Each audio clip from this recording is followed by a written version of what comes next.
Ministries వారు సమర్పించు అల్లాడుచున్న దేవుని ఆత్మ. Praise the Lord. దేవునికి మహిమ కలుగును గాక. ప్రియమైనటువంటి సహోదరి సహోదరులారా, మీ అందరికీ ప్రభు అయినటువంటి యేసుక్రీస్తు ప్రశస్తమైన నామంలో నేను మీకు శుభాలు తెలియచేస్తూ ఉన్నాను. మీరందరూ క్షేమంగా ఉండాలని ప్రతినిత్యం ప్రభు సన్నిధానంలో మేము ప్రార్థన చేయొచ్చు. ప్రభు నామమును మేము ఘనపరుస్తున్నాం. మీ అందరి యొక్క క్షేమమే మా క్షేమం, మీ సంతోషమే మా సంతోషం, మీ ఆనందమే మాకు కూడా ఆనందం. దేవునికి స్తోత్రం. హల్లెలూయా. ప్రియా సహోదరులారా, ఈ సమయంలో చాలామంది నాకు కాల్స్ చేస్తూ ఉన్నారు.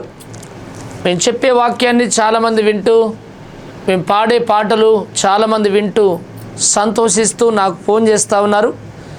చాలామందితో దేవుడు పరిశుద్ధాత్మ దేవుడు దిగొచ్చి మాట్లాడుతున్నాడు అని చెప్పి చాలామంది వాళ్ళు ప్రోత్సహించబడి ప్రభు సన్నిధిలో పురుకొల్పబడి మాకు ఫోన్లు చేస్తూ వాళ్ళు ప్రభు నామమును ఘనపరుస్తుంటే మేము ఎంతగానో దేవుణ్ణి స్తుతిస్తూ ఉన్నాం.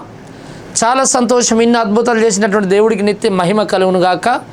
ప్రియా సహోదరులారా, నా పేరు ఎం ప్రభాకర్, పాస్టర్, పెనియేల్ మినిస్ట్రీస్ వ్యవస్థాపక అధ్యక్షునిగా దేవుని యొక్క సేవలో తెలంగాణ రాష్ట్రం నిజామాబాద్ జిల్లా పోస్ట్ మండల్ భీమ్గల్ అండ్ మోర్తాడ్ 2 మండలాల్లో దేవుని యొక్క సేవా ధర్మాన్ని మేము కొనసాగించడం జరుగుతూ ఉంది.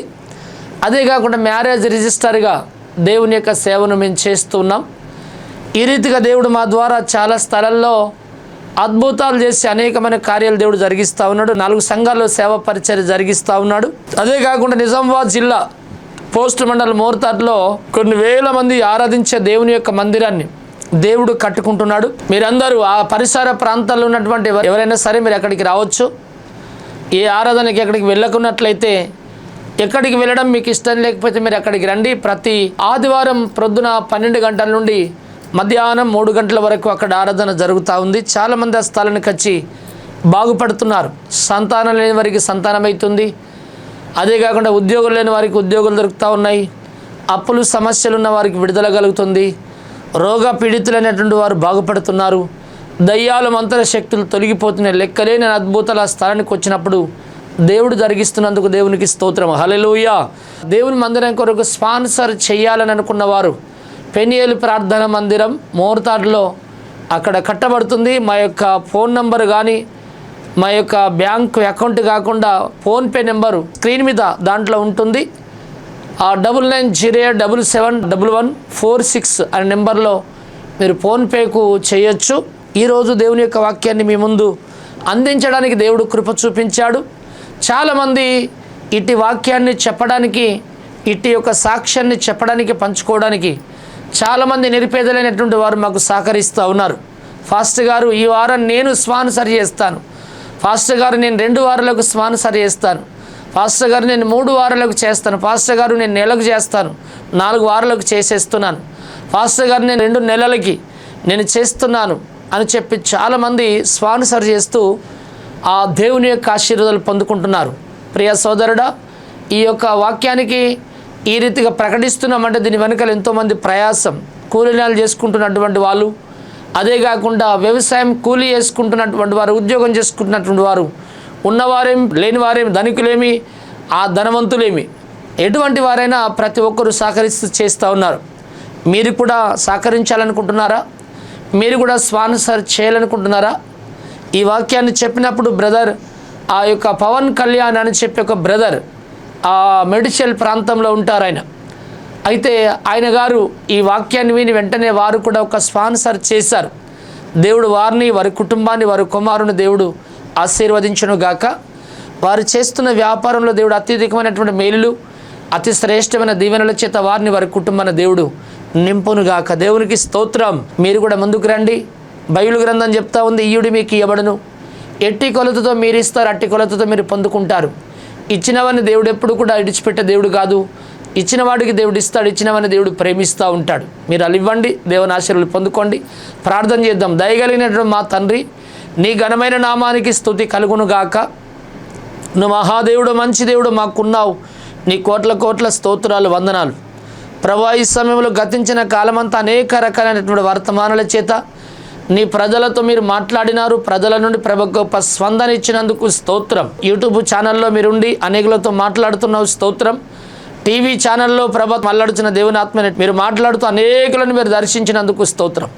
అనేకులను తండ్రి దీని కొరకు స్పాన్సర్ చేసే బిడ్డలను నువ్వు లేపినందుకాయ స్తోత్రాలు. హల్లెలూయా. దేవా నీవే దిగచ్చి తండ్రి ఈరోజు కూడా మీరు మాట్లాడండి. ఈ వర్తమానంలో మీరు ప్రజలను మీరు దర్శించండి. అదే రీతిగా ప్రభ ఈరోజు స్పాన్సర్ చేస్తున్న బిడ్డలను దీవించు. ఇంకా అనేక మందిని ప్రేరేపించి యేసయ్యా ఈయుడినని మీకు ఇస్తానని నువ్వు సెలవిచ్చిన దేవుడు, నీకు మేము ఇయ్యని మేము పొందుకునలేము కాబట్టి అనేకులు నీకు ఇచ్చి నీ నుండి పొందుకునే భాగ్యము దయచేయి. ఈరోజు స్పాన్సర్ చేసిన బిడ్డలకు రెట్టింపు దీవెన దయచేయి. ఈరోజు తన వాక్యం ద్వారా మీరే మాట్లాడి మేము తెచ్చుకోమని యేసు నామంలో ప్రార్థిస్తున్నాము తండ్రి, ఆమేన్. ప్రియా సహోదరులారా, బైబిల్ గ్రంథంలో దేవుని యొక్క వాక్యంలో దేవుని యొక్క వాక్యాన్ని మనం చదువుకుందాం. ఫిలిప్పీలకు రాసినటువంటి పత్రిక అదే బైబిల్ గ్రంథంలో 1వ అధ్యాయం 5వ వచనం చదువుతా. గనుక మీ అందరి నిమిత్తం నేను చేయి ప్రతి ప్రార్థనల్లో ఎల్లప్పుడూ సంతోషంతో ప్రార్థన చేయొచ్చు అని రాయబడింది. చూడండి ప్రియులారా, ఇక్కడ బైబిల్ గ్రంథంలో ఈ ఫిలిప్పీ సంఘానికి ఒక పత్రిక పౌలు రాస్తూ ఉన్నాడు. ఏమని రాస్తున్నట్టే, గనుక మీ అందరి నిమిత్తము నేను చేయి ప్రతి ప్రార్థనలో ఎల్లప్పుడూ సంతోషంతో ప్రార్థన చేయుచున్నాను అంటున్నాడు. అంటే ప్రియులారా, ఈరోజు నేను బోధించే అంశం ఏంటంటే ఎల్లప్పుడూ మనం చేయవలసినటువంటి కార్యాలు ఏమిటి అనే విషయాన్ని గురించి మీతో నేను కొద్ది నిమిషాలు మీతో పంచుకుంటాను. ప్రియులారా, ఎల్లప్పుడూ మనం చాలామంది ఎల్లప్పుడూ చేయవలసిన కార్యాలు చేయరు. ప్రియులారా, ఎల్లప్పుడూ చేయవలసిన కార్యాలు చేయకుండా దేవుడికి విరుద్ధమైనటువంటి కార్యాలు చాలామంది చేస్తూ ఉంటారు.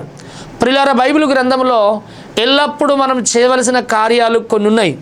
ఏమి చెయ్యాలి అంటే దేవుని యొక్క వాక్యం ఏం చెప్తుందంటే, ద్వితీయోపదేశ కాండం 11వ అధ్యాయం బైబిల్ గ్రంథంలో 1వ వచనంలో చదివినట్లయితే, ఎల్లప్పుడూ ఆయన కట్టడలను ఆయన ఆజ్ఞలను ఎల్లప్పుడూ గైకొనవలెనని చెప్పి వారికి బోధించండి అన్నాడు. ప్రియులారా, మనం దేవుని సన్నిధిలో మనం ఎల్లప్పుడూ చేయవలసిన కార్యాలు ఒకటోది ఏంటంటే దేవుని యొక్క కట్టడలను దేవుడి యొక్క ఆజ్ఞలను మనం గైకోవాలి. చాలామంది ఎల్లప్పుడూ దేవుని యొక్క కట్టడలను అనుసరించుడు కానీ దేవుని ఆజ్ఞలు గైకొనుడు కానీ చాలామంది మర్చిపోతుంటారు. ప్రియులారా, దేవుడు మనకు కొన్ని కట్టడాలు ఇచ్చాడు. అదే కాకుండా దేవుడు మనకు కొన్ని ఆజ్ఞలు ఇచ్చాడు.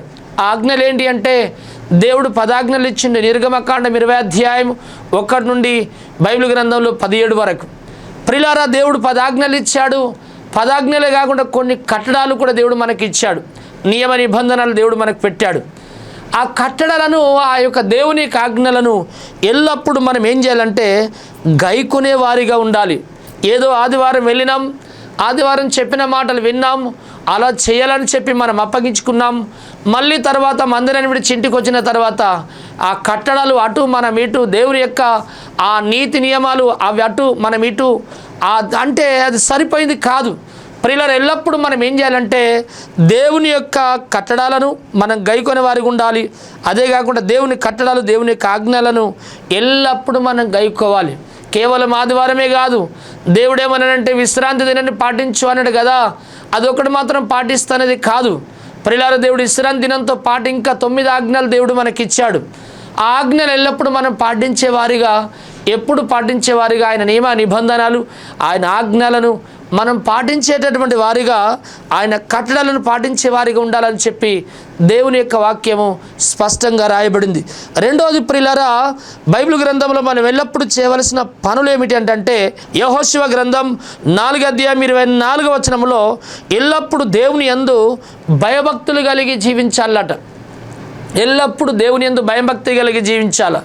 ఎక్కడన్నా కొంతమంది నేను చూస్తూ ఉంటాను, దేవుని వాక్యం బోధిస్తున్నప్పుడు ఆ వాక్యానికి వెంటనే దేవా మేము అప్పగించుకుంటున్నామయ్యా, నీ యందు భయం భక్తి కలిగి జీవించాలని చెప్పావు, ఈరోజు మాకు తెలియచేసావయ్యా, మేము భయం లేకుండా జీవిస్తున్నామయ్యా, మేము భక్తి లేకుండా జీవిస్తున్నామయ్యా, మమ్మల్ని క్షమించి యేసయ్యా అని చెప్పి ఏదో ముసలి కన్నీరు పెట్టి అప్పటిదప్పుడే భయపడి భక్తి చేస్తున్నట్టుగా, అప్పటిదప్పుడే దేవుడికి అప్పగించుకొని సరెండర్ అయిపోయినట్టుగా వాళ్ళు ఎంతగానో ప్రవర్తిస్తూ ఉంటారు. ప్రియులారా, బైబిల్ చెప్తుంది అంతవరకు కాదు. బైబిల్ సెలవిస్తుంది ఎల్లప్పుడూ దేవుడంటే భయపడాలా, దేవుడంటే భక్తి చేయాలా, దేవుడంటే నీకు భయం ఉండాలా, భయం లేని పనులు చేయొద్దు. చాలామంది దేవుడికి భయపడే పదలు అనేకమైన వాటికి మనుషులు భయపడతారు.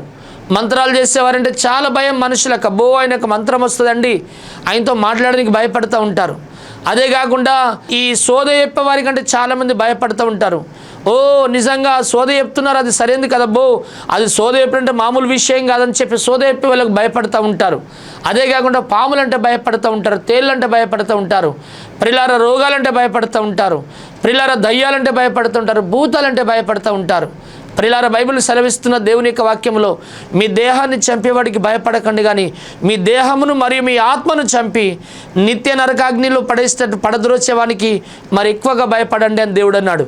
ప్రిలార ఈ లోకంలో దేనికి భయపడుతున్నావో అది సరి అయింది కాదు. దేవుడంటే దేవుడికి భయపడాలి, కానీ ఈ లోకంలో దేనికి మనం భయపడేవారిగా మనం ఉండొద్దు. ప్రిలారా ఎల్లప్పుడూ మనం చేయవలసిన కార్యాలు రెండవది ఏంటంటే దేవుడంటే భయపడాలా, అదే కాకుండా ఎల్లప్పుడూ భక్తి చేయాలా. ఈరోజు ఆదివారం వెళ్ళడం భక్తి కాదు, శనివారం ఉపవాసం పట్టడం భక్తి కాదు, సాటర్డే ఉపవాసం పట్టడం భక్తి కాదు, మీటింగ్లు పెట్టినాం ఉపవాసం పట్టడం భక్తి కాదు, అదే కాకుండా ఉపవాస కూడికలు పెట్టినాం భక్తి ఎత్తున్నాం, అది భక్తి కాదు. ఎల్లప్పుడూ భక్తి చేయాలి, దేవుని వాక్యాన్ని చదవాలా, అదే కాకుండా దేవుని యొక్క వాక్యాన్ని మనం గైకోవాలా, ఆదివారం ప్రార్థనకు వెళ్ళాలి, అదే కాకుండా ప్రతిరోజు గంటల తరబడి మోకాళ్ళ మీద ఉండి ప్రార్థన చేయాలి. ఇది భక్తి అంటారు, భక్తి అంటారు. ఎల్లప్పుడూ మనం చేయవలసిన పని ఏమిటంటే, ఎల్లప్పుడూ చేయవలసిన పని ఏంటంటే దేవుని యందు భయము భక్తి కలిగి జీవించాలని దేవుని యొక్క వాక్యం సెలవిస్తుంది. మూడవది ఏమిటంటే దేవుని యొక్క వాక్యంలో బైబిల్ గ్రంథంలో ఆ యొక్క ప్రసంగి గ్రంథం 9వ అధ్యాయం 8వ వచనంలో ఎల్లప్పుడూ తెల్లని వస్త్రములు ధరించుకొనుము, నీ తలకు నూనె తక్కువ చెయ్యకుము అనే మాట రాయబడింది. ప్రియులారా ఎల్లప్పుడూ తెల్లని వస్త్రాలు మనం ధరించుకోవాలి. ప్రియులారా చాలామంది అనుకుంటారు తెల్ల వస్త్రాలు అంటే చాలామంది ఇష్టపడరు. తెలుపు అనేది దేనికి గుర్తు తెలుసా? తెలుపు అనే మాటకు అర్థం ఏంటంటే పరిశుద్ధత అని అర్థం. ప్రియులారా తెలుపు అనేటటువంటి దానికి సైలెంట్, తెలుపు అనేటటువంటి దానికి దేనికి సాదృశ్యం అంటే ఇది పరిశుద్ధతకు సాదృశ్యం. ప్రియులారా ఎల్లప్పుడూ తెల్లని వస్త్రాలు ధరించుకోవాలి. క్రైస్తవులు నిజంగా రకరకాల డిజైనింగ్ వస్త్రాలు ధరించుకుంటారు. ప్రియులారా నీ వస్త్రాలను బట్టి నువ్వు అసలు క్రైస్తవుడు కావా అనేది తెలియాల సమాజానికి. నీ వస్త్రాలను బట్టి నువ్వు దేవుడు బిడ్డవనే సమాజానికి అర్థం కావాలా. నీ వస్త్రం ద్వారా దేవుని గణపరచాలా, నీ నడక ద్వారా దేవుని గణపరచాలా, నీ చూపు ద్వారా దేవుని గణపరచాలా, నీ నోటి మాట ద్వారా దేవుని గణపరచాలా, నీ నడవడి ద్వారా దేవుని గణపరచాలా, నీ క్యారెక్టర్ ద్వారా దేవుని గణపరచాలా. ప్రియులారా చాలామంది తెల్ల వస్త్రాలు చేసుకుంటేనే వాళ్ళు నిజంగా పరిశుద్ధులా అని వాళ్ళు ఉన్నారు. తెల్ల వస్త్రాలు ధరించుకొని కూడా పాపం చేసేవాళ్ళు చాలామంది ఉన్నారు, లేరని కాదు. కానీ బైబిల్ చెప్తా ఉంది ఎల్లప్పుడూ తెల్ల వస్త్రాలు ధరించుకోండి అని. దేవుని యొక్క వాక్యంలో ప్రకటన గ్రంథం 4 వచనాల్లో ఎల్లప్పుడడ్డ వారు పరలోకంలో 24 పెద్దలడ్డ 24 సింహాసనాలు కూర్చుండి సువర్ణ కిరీటాలు ధరించుకొని తెల్ల వస్త్రాలు ధరించుకొని ఎల్లప్పుడూ దేవుని సన్నిధిలో యెహోవా పరిశుద్ధుడు, యెహోవా పరిశుద్ధుడు అని దేవాది దేవుని నిత్యము స్తుతిస్తున్నారట. ఎల్లప్పుడూ చేయవలసిన పని మూడవది ఏంటంటే తెల్లని వస్త్రాలు ధరించుకోవాలట, తలకు నూనెను తక్కువ చేయద్దట. తెలుపు అంటే పరిశుద్ధత, అదే కాకుండా పరిశుద్ధంగా జీవించాలని దాని అర్థం. అది తెల్ల వస్త్రాలు ధరించుకోవాలనే కాదు, ఎల్లప్పుడూ తెల్ల వస్త్రాలు కాకుండా ఆ తెల్ల వస్త్రాలు ధరించుకున్నాడు కాకుండా పరిశుద్ధంగా జీవించాలి. నీ తలకు నూనె తక్కువ చెయ్యకూడదు అంటే నూనె అనే మాటకు అర్థమైందంటే ఆత్మ అని అర్థం. ప్రియులారా బైబిల్ గ్రంథంలో ఆత్మను ఆర్పద్దట, ప్రవచించుట మానద్దట. ప్రియులారా బైబిల్ చెప్తా ఉంది ఎవడైనా క్రీస్తు ఆత్మ లేనివాడైతే, ఈ ఆత్మను మనం పొందుకోకపోతే, ఈ ఆత్మను మనం కలిగి ఉండకపోతే, ఈ ఆత్మను కలిగి ఉన్న ఆత్మను మనం పోగొట్టుకుంటే దేవుని యొక్క బిడ్డలుగా ఉండనేరలేం. ప్రియులారా ఎల్లప్పుడూ తెల్లని వస్త్రాలు ధరించుకోవాలా. మనం ఎల్లప్పుడూ నువ్వు చేయవలసిన కార్యాలు ఒకటోది ఏంటంటే ఎల్లప్పుడూ బైబిల్ గ్రంథంలో దేవుని యొక్క కట్టడలు, దేవుడి ఆజ్ఞలను మనం గైకోన్న వారికి ఉండాలా. రెండవది ఏంటంటే ఎల్లప్పుడూ దేవుని యందు భయం భక్తి కలిగి జీవించాలా. మూడవది ఏంటంటే ఎల్లప్పుడూ నువ్వు తెల్లని వస్త్రాలు ధరించుకోవాలా, తలకు నీ నూనెను తక్కువ చేయొద్దు అంటే దేవుని యొక్క ఆత్మను ప్రతినిత్యం మనం పొందుకోవాలి. ప్రియులారా ప్రతినిత్యం పొందుకోవాలి. చాలామంది అనుకుంటారు దేవుని ఆత్మ ఎప్పుడు పొందుకున్నామో తెలుసా? బాప్తిస్మం పొందినప్పుడే మేము పొందుకున్నామండి అంటారు.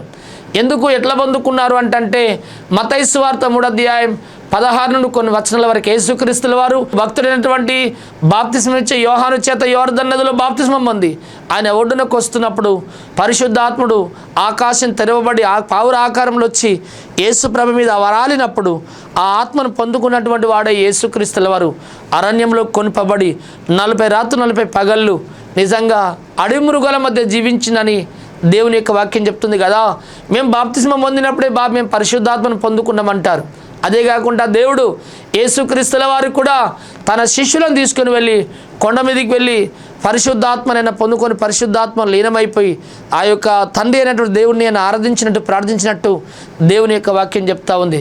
ప్రియులారా, అదే కాకుండా యేసుక్రీస్తుల వారు ఈ లోకాన్ని విడిచిపెట్టి పరలోకానికి వెళ్ళవలసిన గడియ దగ్గరకు వచ్చినప్పుడు ఆయన సమాధిని గెలిచి మేడ గది నుండి ఆయన సమాధిని గెలిచి ఆ గదిలో ఉన్నటువంటి 11 మంది శిష్యుల దగ్గరికి వెళ్ళి మీరు ఆత్మను పొందుకోండి అని చెప్పి ఉఫ్ఫు అని చెప్పి ఊదాడు.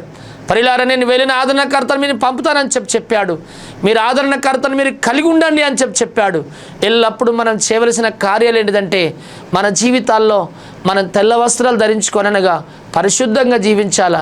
అదే కాకుండా తలకు నూనె తక్కువ చేద్దనగా పరిశుద్ధాత్మను పొందుకొని పరిశుద్ధమైన జీవితం జీవించి ఆత్మల దేవుని ఆరాధించి ఆత్మల దేవుని గణపరిచే వారిగా మనం ఉండాలని బైబిల్ సెలవిస్తుంది. దేవునికి స్తోత్రం, హల్లెలూయా.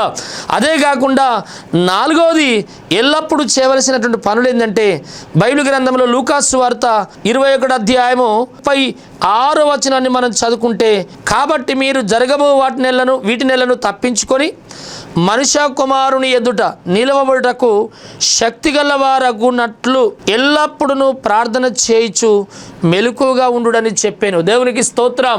ప్రియులారా, 4వది ఎల్లప్పుడూ మనం చేయవలసిన పని ఏంటిదంటే ఎల్లప్పుడూ ప్రార్థన చేయాలి. ప్రియులారా, ప్రార్థనే నీ ఆత్మకు ఆహారం, ప్రార్థనే జీవం, ప్రార్థనే ప్రాణం, ప్రార్థనే నీకు ఊపిరి, ప్రార్థనే నీ నడిపిస్తుంది, ప్రార్థనే బ్రతికిస్తుంది. ప్రార్థన లేకపోతే నీ జీవితం శూన్యం. ప్రియులారా, మన ప్రార్థన అనేటువంటిది చాలా ప్రాముఖ్యం. బిల్లీ గ్రామ్ దగ్గరికి వెళ్ళారట కొంతమంది భక్తులు అడిగారట, అయ్యా మీరు ఇంతగా గొప్పవారు కావడానికి గల కారణాలు ఏంటిది అని అడిగారట.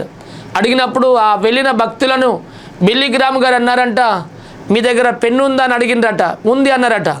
మీ దగ్గర ఒక కాపీ రాసుకునే కాపీ పుస్తకం ఉందా అని అడిగినట్ట. ఉంది, రఫ్ కాపీ ఉంది అన్నారట. అయితే మీరు రాయండి చెప్తానన్నారట.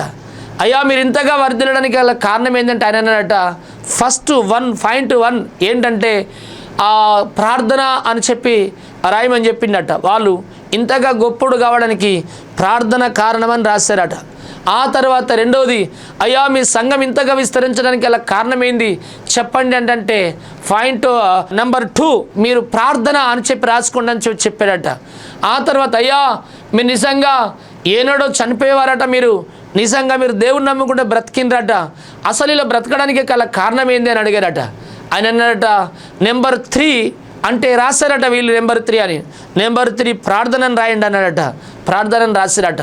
ప్రియులారా, చూసారా మన జీవితాల్లో మనం ప్రార్థన లేకుండా ఎన్ని స్థలాలకు వెళ్ళినా, మన నిజంగా ఎన్ని సభలకు వెళ్ళినా, ఎంతమందితో మనం ప్రార్థన చేయించుకున్నా దానివల్ల ఏం లాభం లేదు. ఈనాడు చాలామంది పెద్ద పెద్ద సంఘాలకు వెళ్తున్నారు, అందులోకి వెళ్తేనే బాగుపడతామని చెప్పేసి దాంట్లోకి వెళ్ళినంత మాత్రాన ఏమీ ప్రయోజనం లేదండి. ప్రియులారా, వ్యక్తిగత ప్రార్థన నీకు ఉండాలి తప్పకుండా. ప్రియులారా, జరగబోయే వాటిని తప్పించుకొని మనుష్య కుమారుడని యేసుక్రీస్తుడు మనం నిలబడాలంటే ఎవరో మనల్ని నిలబెట్టలేరో ఎవరు ప్రార్థన ద్వారా. నీ వ్యక్తిగత ప్రార్థన నీకు తప్పకుండా అవసరం. పెద్ద పెద్ద సంఘాలకు వెళ్ళి, పెద్ద పెద్ద స్థలాలకు వెళ్ళి, పెద్ద పెద్ద సంస్థ నాయకుల దగ్గరికి వెళ్ళి నాకు ఆళ్ళు పరిచయం ఉన్నారు, వీళ్ళు పరిచయం ఉన్నారు, నేను ఇండ్ల సభ్యుని అంటే అదంతా శూన్యం, వట్టి మాటలు. ప్రియులారా, వ్యక్తిగత ప్రార్థన నీకు తప్పకుండా ఉండాలా. ప్రియులారా, జరగబోయే వాటిని తప్పించుకోవాలి. లోకం మీకు ఒక తుఫాన్ రాబోతుంది. ఆ తుఫాను మనం తప్పించబడాలంటే అయితే మనుష్య కుమారుడని యేసుక్రీస్తుల వారి లోకానికి మహాగ్నితో ఈ లోకానికి ప్రత్యక్షం కాబోతున్నాడు, తేజస్వరూపుడు. ప్రియులారా, ఆయన ఎదుట మనం నిలబడి శక్తి కలిగిన వారమై నిలబడాలంటే ఎల్లప్పుడూ మెలకువగలిగి ఏం చేయాలో చెప్పండి, ప్రార్థన చేసేవారిగా మనం ఉండాలని బైబిల్ సెలవిస్తుంది. దేవునికి స్తోత్రం, హల్లెలూయా. ఎల్లప్పుడూ మన జీవితంలో చేయవలసిన పని ఆ యొక్క 4వది ఏంటంటే ఎల్లప్పుడూ మనం ప్రార్థన చేసేవారిగా ఉండాలని బైబిల్ గ్రంథంలో దేవుని యొక్క వాక్యంలో స్పష్టంగా రాయబడింది. దేవుని యొక్క వాక్యంలో బైబిల్ గ్రంథంలో ఆ యొక్క అపోస్తుల కార్యము 10వ అధ్యాయం 2వ వచనం చదివినట్లయితే, అతడు తన ఇంటి వారందరితో కూడా దేవుని యందు భయభక్తులు గలవాడై ఉండి ప్రజలకు బహు ధర్మం చేయుచు ఎల్లప్పుడూ దేవునికి ప్రార్థన చేయువాడు అనే మాట రాయబడింది. ప్రియులారా, అపోస్తుల కార్యములు 10వ అధ్యాయం 2వ వచనాల్లో శతాధిపతి అనేటువంటి ఒక అధిపతిగా ఉన్నాడు. అంటే 100 మంది సైనికులకు ఒక కమాండర్గా ఉన్నాడు శతాధిపతి. ప్రియులారా, అతడు ఎల్లప్పుడూ తన కుటుంబం తన ఇంటి వారందరితో కలిసి ఎల్లప్పుడూ ప్రార్థనలు చేస్తూ ఉన్నాడు. ప్రియులారా, బైబిల్ గ్రంథంలో యోబు గ్రంథం 1వ అధ్యాయం అదే బైబిల్ గ్రంథంలో 4వ వచనాల్లో మనం చదివితే యోబు కూడా తన కుటుంబం అందరితో కలిసి ఉదయకాలం సూర్యుడు ఉదయిస్తున్నప్పుడే, తెల్లవారుజామున సూర్యుడు ఉదయిస్తున్న సమయంలో ఒక బలిపీఠను కట్టి పవిత్రమైన జంతువులు, ఆ యొక్క పవిత్రమైన జంతువులను తీసుకొచ్చి బలర్పించి తన పిల్లలు దేంట్లోనే తప్పిపోయినరేమో అని చెప్పి ఎల్లప్పుడూ ప్రతినిత్యం బలర్పించుకుంటూ తన పిల్లల క్షేమం కొరకు ఆయన ప్రార్థన చేస్తూ ఉన్నాడు. పిల్లలు ఎల్లప్పుడూ ప్రార్థన చేయాలని బైబిల్ సెలవిస్తూ ఉంది. అదే కాకుండా బైబిల్ గ్రంథంలో దేవుని యొక్క వాక్యంలో ఫిలిప్పీ పత్రిక 4వ అధ్యాయం 6వ వచనం నుండి కొన్ని వచనాలు 6 నుండి 7 వరకు చదివితే, దేనిని గురించి చింతించకూడదు కానీ ప్రతి విషయంలో ప్రార్థన విజ్ఞాపనల చేత కృతజ్ఞతాపూర్వకంగా మీ విన్నపములు దేవునికి తెలియచేయండి అనే మాట రాయబడింది. దేవునికి స్తోత్రం, హల్లెలూయా. దేవునికి తెలియచేయాలట. అదే కాకుండా రోమా పత్రిక 1వ అధ్యాయం 9వ వచనంలో, ఇప్పుడు ఎలాగైనను ఆటంకము లేకుండా మీ యొద్దకు వచ్చుటకు దేవుని చిత్తం వలన నాకు వీలు కలుగునేమో అని నా ప్రార్థనల యందు ఎల్లప్పుడూ ఆయనను బతిమాలు కొనుచున్నాను అంటున్నాడు పౌలు. ప్రియా సహోదరులారా, ఎల్లప్పుడూ మనం ప్రార్థన చేయాలి. ఏదో ఆదివారం చేస్తేనే సరిపోలేదు, ఏదో పడుకుంటున్నప్పుడు చేసుకుంటేనే సరిపోలేదు, ఏదో బుక్కటి భోజనం చేస్తున్నప్పుడు తింటున్నప్పుడు చేసుకుంటే సరిపోలేదు, ఏదో కాకుండా నేను ప్రయాణమే వెళ్తున్నా అటు పోయిన వాళ్ళు ఇటు వచ్చి ఇటు తిరిగి వచ్చేదాకా కరలేదు కాబట్టి దేవా నన్ను కాపాడని అంతవరకు చేసుకునేది సరిపోలేదు, మన అవసరాల కొరకు చేసుకునేది సరిపోలేదు. ఎల్లప్పుడూ కూడా మన ప్రార్థనలో లీనమై ఉండాలి. ప్రార్థన ప్రార్థన ప్రార్థన. క్రైస్తవుడికి ప్రార్థనే ఊపిరి, ప్రార్థనే జీవం, ప్రార్థనే ఆశీర్వాదం, ప్రార్థనే జయం, ప్రార్థనే అద్భుతాలు చేస్తూ ఉంటుంది. ప్రార్థన లేని కుటుంబం ఎవరు కూడా పేరుకు రాలేరు. అబ్రహాం పోయిన చోటెల్లా బలిపీఠం కట్టి ప్రార్థన చేసిండు. అబ్రహాము అన్ని కలిగిన వాడు, గొప్పోడై ఉన్నాడు. ఆయన మొట్టమొదటిగా ఏమీ లేని వాడుగా ఉన్నాడు. ప్రార్థన చేయడం ద్వారా తనకు కొడుకుని దేవుడిచ్చాడు. ఆ తర్వాత ఆ కొడుకు 2 కుమారులు ఇచ్చారు. ఆ తర్వాత తన మనమడైనటువంటి యాకోబుకు 12 మంది ఇశ్రాయేలు గోత్రకర్తలను దేవుడిచ్చాడు. ఈరోజు ప్రపంచమంతా కూడా క్రైస్తవులంతా కూడా యాకోబు యొక్క సంతతి నుండి వచ్చినటువంటి వాళ్ళే. అదే కాకుండా ఇస్సాకు సంతతి నుండి వచ్చినటువంటి వాళ్ళే. అదే కాకుండా జనములకు తండ్రి అయినటువంటి అబ్రహాము నుండి వచ్చినటువంటి వాళ్ళే. ప్రియులారా, ఎల్లప్పుడూ ప్రార్థన చేసేవారిగా మనం ఉండాలని దేవుని యొక్క వాక్యము స్పష్టంగా రాయబడింది. అదే కాకుండా 5వది, మనం ఎల్లప్పుడూ దేవునికి కృతజ్ఞతాస్తుతులు చెల్లించాలట. కొరింథీయులకు రాసిన 1వ పత్రిక 1వ అధ్యాయం 4వ వచనం, ఎల్లప్పుడూ కృతజ్ఞతాస్తుతులు చెల్లించాలి. ఎందుకు కృతజ్ఞతాస్తుతులు అంటే, దేవుడు మన జీవితంలో చేసిన కార్యాలను ఎప్పుడు గుర్తు చేసుకోవాలి. దేవా, నేను ఈ స్థితిలో ఉన్నానంటే కేవలం నీ కృప. ఒకప్పుడు చనిపోయేదాన్ని, ఒకప్పుడు చనిపోయేవాడిని, నేనేమైపోయానో, ఏమైపోతుంటేనో, ఏం జరిగిందో నీ ఆత్మ సహాయం, ఏమి కలిగి ఉన్నా నీ కృప అని చెప్పి తినడానికి భోజనం ఇచ్చావు, నీకు వందనాలు. కట్టుకోవడానికి వస్త్రాలు ఇచ్చినావు, నీకు వందనాలు. పడుకోవడానికి మంచి ఇల్లు ఇచ్చినావు, నీకు వందనాలు. అదే కాకుండా మంచి భార్యని ఇచ్చినావు, వందనాలు. మంచి భర్తని ఇచ్చినావు, వందనాలు. మంచి పిల్లలు ఇచ్చినావు, వందనాలు. మంచి ఉద్యోగం ఇచ్చినావు, వందనాలు. దేవా, శత్రువుల చేతి నుండి తప్పించినావు, వందనాలు. దుష్టుని యొక్క క్రియ, మూర్ఖుని యొక్క ఆలోచన తప్పించిన వందనాలు. ఎన్నో యాక్సిడెంట్ల గండాన్ని తప్పించినందుకు వందనాలు, పాము గండం తప్పించినందుకు వందనాలు అని చెప్పి, అట్లాంటి గండాలు ఏ అయితే మనం తప్పినాయో, ఏ మేలైతే మనం పొందుకున్నామో ఎల్లప్పుడూ దేవునికి కృతజ్ఞతాస్తుతులు చెల్లించాలి. ఆమెలు చేసినవయ్యా, ప్రధాన పాపినయ్యా, నా పాపాలు క్షమించినవయ్యా, నన్ను పరిశుద్ధిని చేసినవయ్యా, నాకు గొప్ప రక్షణ ఇచ్చినవయ్యా, నేను నరకానికి వెళ్ళవలసిన నన్ను స్వర్గానికి ప్రభ సిద్ధపరిచినవయ్యా, నేను నరకంలో ఉండవలసిన నా జీవితాన్ని స్వర్గంలో ఉండ నిర్ణయించినవయ్యా, నీ నామమునకు స్తోత్రం. పాపిని నన్ను క్షమించినవు, పరిశుద్ధిని చేసినావు, గొప్ప రక్షణ ఇచ్చినావు, ఈ దినం చూసే భాగ్యం ఇచ్చినావు అని చెప్పి దేవుని ప్రతినిత్యం ఎల్లప్పుడూ దేవునికి కృతజ్ఞతాస్తుతులు చెల్లించాలి. దేవునికి స్తోత్రం. ఆ రోజు మనం చేయవలసిన పని ఏంటిదంటే, ఎల్లప్పుడూ మనం ఏం చేయాలంటే, కొరింథీయులకు రాసినటువంటి 2వ పత్రిక 5వ అధ్యాయం 7వ వచనం, ఎల్లప్పుడూ ధైర్యం కలిగి జీవించాలి. చాలామంది ధైర్యంగా ఉండరు. చాలామంది భయపడుతూ ఉంటారు. చాలామందికి పిరికి, చాలామందికి దిగులు, చాలామందికి దడ, చాలామందికి బుగులు. ప్రియులారా, దేనికి భయపడద్దు. బైబిల్ సెలవిస్తూ ఉంది, భయపడకుడి వారిని చూసి దిగులు పడకుడి, మీతో కూడా వచ్చువాడు మీ దేవుడని యెహోవా, ఆయన మిమ్మల్ని విడవాడు, మిమ్మల్ని విడబాయడు అని చెప్పి రాయబడింది. బైబిల్ సెలవిస్తుంది. ప్రియులారా, దేవుని యొక్క వాక్యంలో నువ్వు జలములపై దాటి వెళుతున్నప్పుడు అవి మీ మీదకి పొరలజాలవట, మీ మీదకి పొర్లుకొని రావట. అగ్ని మధ్య నడుస్తున్నప్పుడు అవి నేను కాల్చజాలవు అన్నాడు. అదే కాకుండా బైబిల్ గ్రంథంలో దేవుని యొక్క వాక్యం చెప్తుంది, ఏది ఎంత మాత్రం మీ హాని కలిగించదు అని దేవుడు సెలవిస్తూ ఉన్నాడు. ప్రియులారా, దేవుని యొక్క వాక్యం చెప్తా ఉంది, మిమ్మల్ని ముట్టినటువంటి వాడు నా కనుగుడు ముట్టిన వాడితో సమానంగా నేస్తానన్నాడు. మీకు విరోధంగా రూపింపబడిన ఆయుధం ఏది ఎప్పుడు కూడా వర్ధిల్లదు. నా ప్రియ సహోదరుడా, మన జీవితాల్లో ఈ రీతిగా దేవుని యొక్క వాక్యాన్ని మనం ఆధారం చేసుకుని ఎల్లప్పుడూ ధైర్యంగా ఉండాలా. ఏదో మంత్రాలు చేస్తాడు ఎవడ, భయపడద్దు, గడితోడ మీద పో, అవసరం లేదు. యేసు నామములో, ఏ మంత్రశక్తులారా, యేసు నామములో నేను బంధిస్తున్నానని చెప్పండి. దయ్యం కళలు చూపిస్తుంది, కళల ద్వారా బెదిరిస్తాడు. ఏ దయ్యమా, నేను యేసు నామములో నేను తొక్కేస్తున్నా, యేసు నామములో నేను బంధిస్తున్నా అని చెప్పి మనం గద్దించాలి. రోగాలకు భయపడద్దు, అప్పులకు భయపడద్దు, కష్టాలకు భయపడద్దు, శత్రువులకు భయపడద్దు. అదే కాకుండా కపట సహోదరులకు భయపడద్దు, కష్టాలకు భయపడద్దు, నష్టపోయినప్పుడు భయపడద్దు, అన్నిట్లో అపజయం పోయినప్పుడు భయపడద్దు. ప్రియ సహోదరులారా, ఉద్యోగం రానప్పుడు భయపడద్దు, ఉన్న ఉద్యోగం ఊడిపోయినా కూడా, సస్పెండ్ అయినా కూడా మనం దేనికి భయపడద్దు, ధైర్యంగా మనం ఉండాలి. ఎందుకంటే మీలో ఉన్నటువంటి వాడు ఈ లోకంలో ఉన్నటువంటి వాడి కంటే గొప్పవాడు. ఆ గొప్ప దేవుని మనం కలిగి ఉన్నాం. ఎల్లప్పుడూ ధైర్యంగా ఉండాలి. అదే కాకుండా 7వది ఎల్లప్పుడూ ఎట్లుండాలంటే, బైబిల్ గ్రంథంలో కొరింథీయులకు రాసినటువంటి 2వ పత్రిక 6వ అధ్యాయం దేవుని యొక్క వాక్యంలో 10వ వచనంలో ఎల్లప్పుడూ మనం ఎట్లుండాలంటే సంతోషించే వారికి ఉండాలి. ఎల్లప్పుడూ సంతోషించాలి. సంతోషమే మహా ఆనందం, సంతోషమే మహాభాగ్యం. మనం ఎంత సంతోషంగా ఉంటే మన శరీరంలో, మన దేహంలో మనకు అంత ఆరోగ్యంగా ఉంటాం. ఎంత సంతోషంగా ఉంటే ఇంకంత ఎక్కువగా బ్రతుకుతూ ఉంటాం. ప్రియులారా, నలిగినటువంటి హృదయం అట ఆత్మ నలుగొడుతుందట, నలిగిన హృదయం అట ముఖమునట తేటగా లేకుండా చేస్తూ ఉంటుందట. మనం దేనికి నలిగిపోవద్దు. ఎల్లప్పుడూ మనం ఎట్లుండాలంటే సంతోషంగా ఉండాలా. దేవునికి స్తోత్రం, హల్లెలూయా.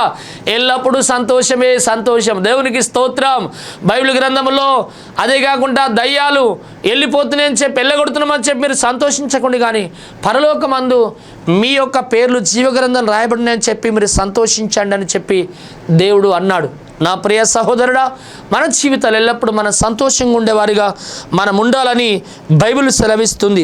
అదే కాకుండా బైబిల్ గ్రంథంలో దేవుని యొక్క వాక్యంలో 1 తెస్సలోనికీయులకు రాసిన పత్రిక 5వ అధ్యాయం 15వ వచనంలో ఎల్లప్పుడూ ఒక్కరి ఎడల ఒకరు మేలైనదని చేయుట విషయాల్లో అనుసరించాలట.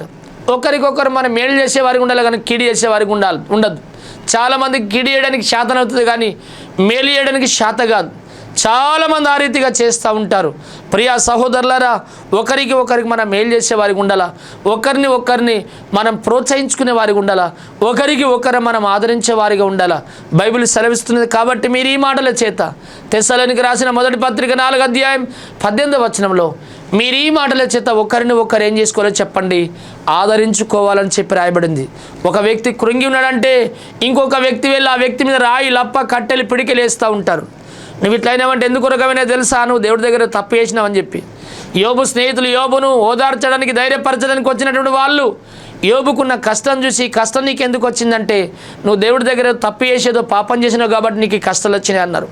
ధైర్యం తెచ్చుకో, ఏం కాదు, దేవుడు ఉన్నాడు అని చెప్పే విషయం వాళ్ళు చెప్పక ఆయన మీద ఇంకా కొన్ని నిందలు, అపనిందలు మోపుకుంటూ ఆయనను బాధ పెడుతూ కృంగదీస్తూ ఉన్నారు. చాలామంది తన సహోదరుని ప్రేమించే గుణం ఉండదు. తన సహోదరుడికి ఎప్పుడు మేలు చేసే బాధలు కీడు చేస్తూ ఉంటారు.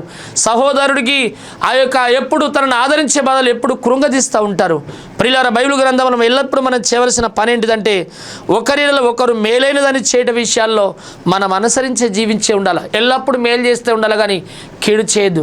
ఈరోజు దేవుడు నీతో మాట్లాడుతున్నాడు. ఎల్లప్పుడు చేయవలసిన ఈ 7 కార్యాలు నువ్వు చేస్తే ఎల్లప్పుడు దేవుడు నీ పట్ల మేలు చేస్తూ ఉంటాడు. ఎల్లప్పుడు నిన్ను జ్ఞాపకం చేసుకుంటాడు. ఎల్లప్పుడు నిన్ను దర్శిస్తాడు దేవుడు. ఎల్లప్పుడు నీ అవసరాలు తీరుస్తూ ఉంటాడు దేవుడు. ఎల్లప్పుడు నీ అక్కారులు తీరుస్తూ ఉంటాడు దేవుడు. ఎల్లప్పుడు నిన్ను ఆశీర్వదించి నేను అభివృద్ధి చేస్తూ ఉంటాడు. ఎల్లప్పుడు ఈ కార్యాలు చేయడానికి ఎంతమంది అప్పగించుకోవాలనుకుంటున్నారు? ప్రియ సహోదరుడు, అందరం అప్పగించుకుందాం, ప్రార్థన చేద్దాం. దయగల మా తండ్రి, నీ వాక్యం ద్వారా నీ ప్రజలను దర్శించినందుకు వందనాలు. ఎల్లప్పుడు మేము చేయవలసిన కార్యాలు ఏంటో మీరు మాకు బోధించినందుకు స్తోత్రాలు. యేసు నామములో ప్రార్థిస్తున్నాము తండ్రి. మా చిరునామా పెనుయేలు ప్రార్థనా మందిరం, కరీంనగర్ రోడ్, మోర్తాడ్, నిజామాబాద్ జిల్లా, తెలంగాణ. మీరు సంప్రదించవలసిన మా ఫోన్ నంబర్లు 9849272545, 9908771146.